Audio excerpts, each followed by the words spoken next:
ஆத்தோரம் பூத்த மரம் ஆன அடங்கு மரம், கிளக்கிளையா கூடு கட்டி கிளியடையும் புங்க மரம், புங்க மரத்தடியில் பூ விழுந்த மணல் வெளியில் தேன் பார்த்த சிறு வயசு பெண்ணே நினைவு இருக்கா?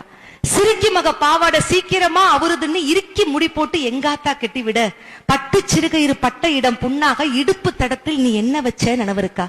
மருதாணி வச்ச விரல் மடங்காம தான் இருக்க, நாசமா போற நடுமுதுகு தான் இருக்க, சுருக்கா நீ ஓடி வந்து சொரிஞ்ச கதை நினைவு இருக்கா? கருவாட்டு பானையில் சிறுவாட்டு காசு எடுத்து கோனார் கடை தேடி குச்சி ஐஸ் ஒண்ணு வாங்கி நான் திங்க நீ கொடுக்க, நீ திங்க நான் கொடுக்க, கலங்கிய ஐஸ் குச்சி கலர் கலரா கண்ணீர் விட பல்லால் கடிச்சு பங்கு போட்ட வேளையில வீதி மண்ணில் 2 துண்டா விழுந்துருச்சே நினைவு இருக்கா?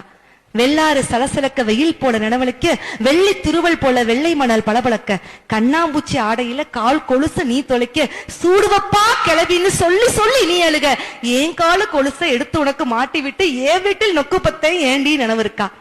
ஒன்னா வளர்ந்தோம், ஒரு தட்டுல சோறு தின்னோம், பிரியாது இருக்க ஒரு பெரிய வழி யோசிச்சோம், ஒரு புருஷன் கட்டி ஒரு வீட்டில் குடியிருந்து சக்காலத்தைய வாழ சம்மதிச்சோம் நினைவு இருக்கா? ஆடு கனவு கண்டா அருவ அறியாது, புழுவெல்லாம் கனவு கண்டா கொழுவுக்கு புரியாது, எப்படியோ பிரிவானோம் இடி விழுந்த ஓடானோம், 20 வயசோட இருவேறு திசையானோம், தண்ணி இல்லா காட்டுக்கு தாலி கட்டி நீ போக, வரட்டூரை தாண்டி வாக்கப்பட்டு நான் போக, ஓம் புள்ள ஓம் புருஷன் ஓம் புழப்பு உன்னோட, என் புள்ள என் புருஷன் என் புழப்பு என்னோட, நானும் கடந்துருச்சு நர கூட விழுந்துருச்சு, வயிற்றுல வளர்ந்த கொடி வயசுக்கு வந்துருச்சு, ஆத்தோரம் பூத்த மரம் ஆன அடங்கு மரம் போன வருஷத்து புயல் காத்தில் சாஞ்சிருச்சு, அடி பெண்ணே நினைவிருக்கா என்று முடித்திருப்பார் கவி பேரரசு வைரமுத்து அவர்கள்.